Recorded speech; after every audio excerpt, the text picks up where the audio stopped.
"You will serve this lady first," said a young woman's voice, quite clearly, across the counter of a linen draper's shop in Wenbury, "because she was standing here before you came in, and because she is 71 years old."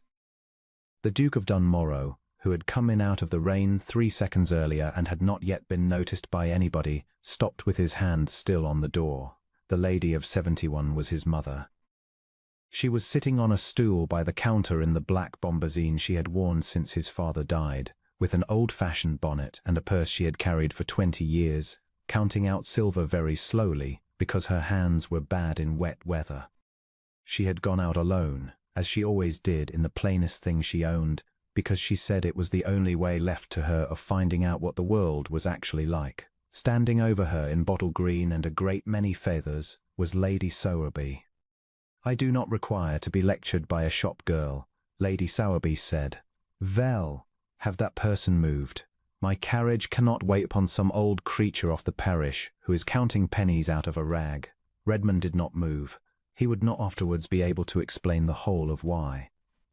Part of it was that he had learned at 14 that when his mother wanted a thing handled, she handled it, and that she had once ordered a bishop out of her drawing-room without raising her voice. Part of it was that she had seen him. Her eyes had come up over Lady Sowerby's elbow and found him at the door, and she had moved her head perhaps half an inch, which in the language of that family meant, "Stand still and hold your tongue." And part of it, he admitted later, was that he wanted very much to know how the girl behind the counter would answer. She was small and neat and about 24, in the grey stuff gown the shop put its assistants into, with her sleeves pinned back and her hair pulled off her face without any vanity in it whatever. She had gone white. She was quite plainly terrified. And she came round the end of the counter anyway. "Her name is not some old creature," she said. "I do not know her name, but she has one, and she has been coming here on Thursdays since before I was taken on, and she pays for what she buys." She set her own stool straight and took the old lady's parcel and tied the string herself, neatly, twice round. "Ma'am, the ribbon is 3d and the tape is a penny farthing, and there is no hurry at all. Take your time with the coins, I have all day." The shop was entirely silent. Rain went along the window. "Well," said Lady Sowerby, "I have dealt with this house for 19 years. Either that creature is out of your employment before I leave the premises, or I take my custom to Braddon's, and I shall tell everyone I know precisely why. Mr. Vell was not a wicked man. He was a man with a lease and £400 of stock and a rich woman in front of him, and Redmond watched him do the arithmetic in about 2 seconds and arrive where such arithmetic always arrives. "Miss Redfern," he said, and could not look at her. "Fetch your things." She did not argue. That was the part Redmond found he could not get out of his mind afterwards. She did not argue or weep or appeal to anybody. She untied her apron and folded it and set it on the counter with the shop's own pins laid on top of it, and she said, "Thank you for my place, sir. And I am sorry to have cost you." And then she turned to the old woman in black and said, "Mind the step outside, ma'am, it runs wet," and went out through the back. Lady Sowerby had her muslin measured with the air of a woman restoring order to the world. Redmond let her go by him in the doorway. She did not know him. They had met twice, but he had a way of not being looked at when he did not wish it, and she was too full of her own victory to look anywhere. Then he crossed the shop and gave his mother his arm. "You might have spoken," said the Dowager Duchess of Dunmorrow on the wet pavement. "You told me not to." "I did." She was pulling on her gloves of worn black leather, and he saw with interest that her hands were not quite steady. "Redmond, in 48 years no one has ever done that for me."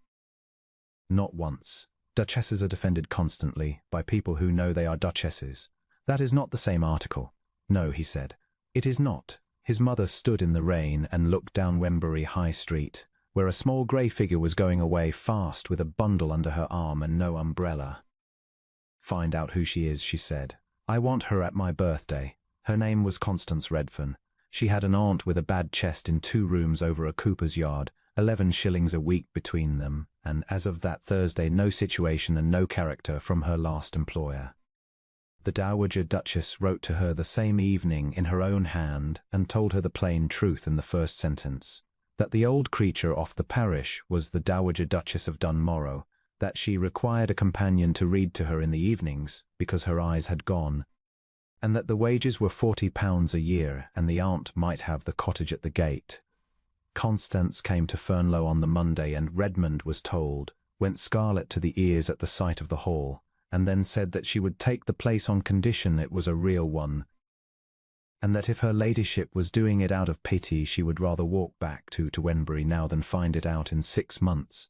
His mother said afterwards that it was the best hour's conversation she had in a decade. He began to call at the Dower House on Thursdays. He told himself it was filial. It was not entirely filial by the 3rd week, and by the 6th he had stopped telling himself anything at all. She read aloud beautifully, without performing. She had a laugh she plainly considered unbecoming and tried to stop, which made it worse and much better. She argued with his mother about the poor rate and did not give way when the Duke of Dunmorrow came down on the other side, and when he pointed out, mildly, that he had sat in the Lords upon the question, she said, "Yes, your Grace, and I have queued at the vestry, and I dare say between us we have the whole of it." He sent her a shawl in November.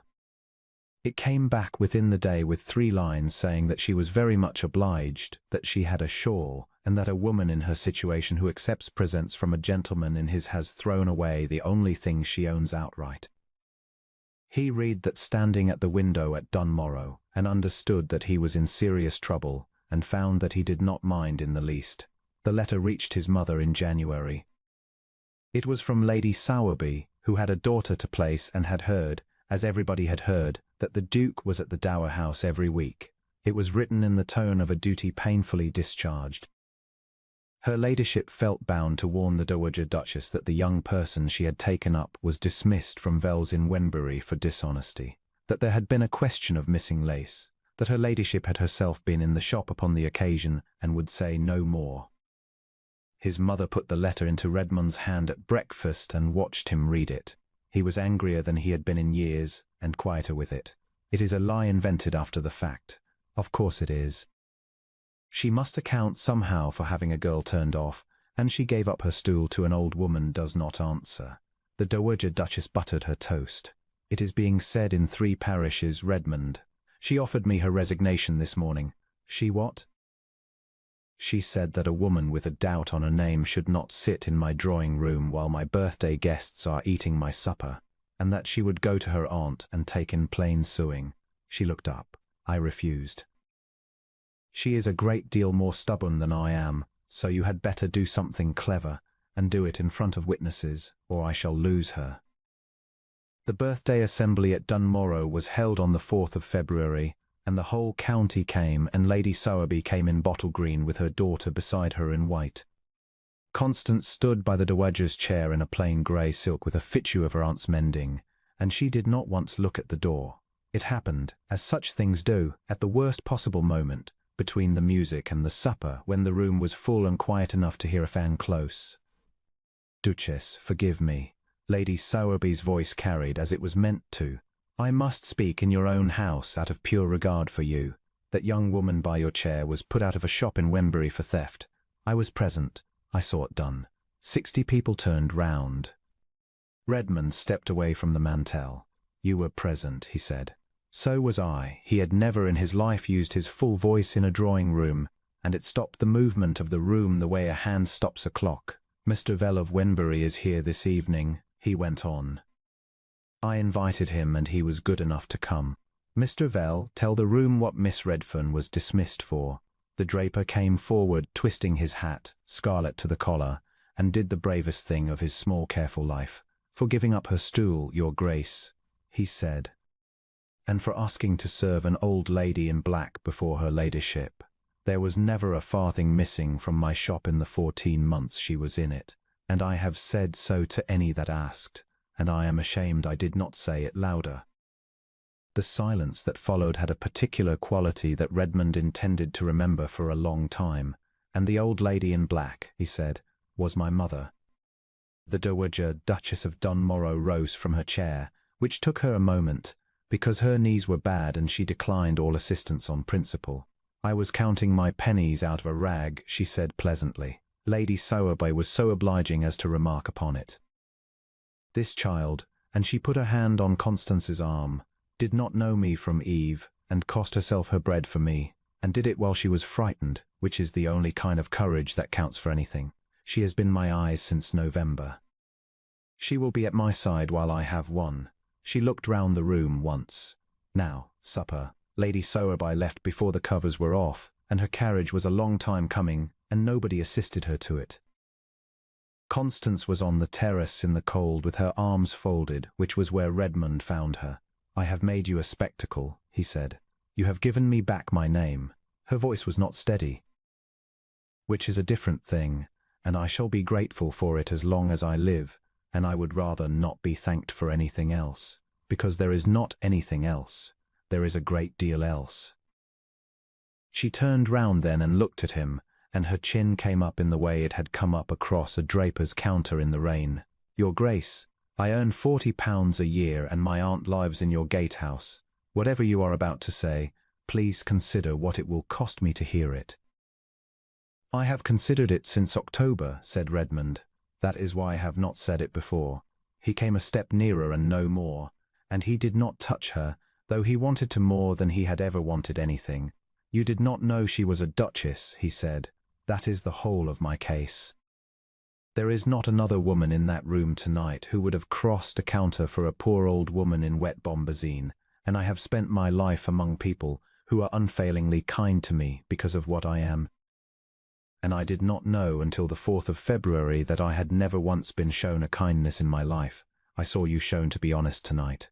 I have known you were good since the day it cost you everything." He drew breath. "Marry me, not out of gratitude, and not tomorrow. Tell me to wait a year, and I will wait a year." Constance Redfern put her hand over her mouth. Then she put it out to him instead, and he took it, and neither of them said anything at all for a moment, while the light from the long windows lay in gold bars across the frost. "You will be talked of," she said at last, shakily. "I have an excellent mother. She will out-talk them. They were married at Dunmorrow in the summer, and the aunt with the bad chest was carried to the church in the Duke's own carriage and lived 9 more years in the gatehouse. Mr. Vell of Wenbury supplied the linen and would take nothing for it, and had to be argued into a fair price by the new Duchess, who knew the wholesale figure to a halfpenny. And on Thursdays, for as long as the old lady lived, the Dowager Duchess of Dunmorrow still went into Wenbury alone, in her worst black bonnet, to find out what the world was like. She said she had done rather well out of it once already.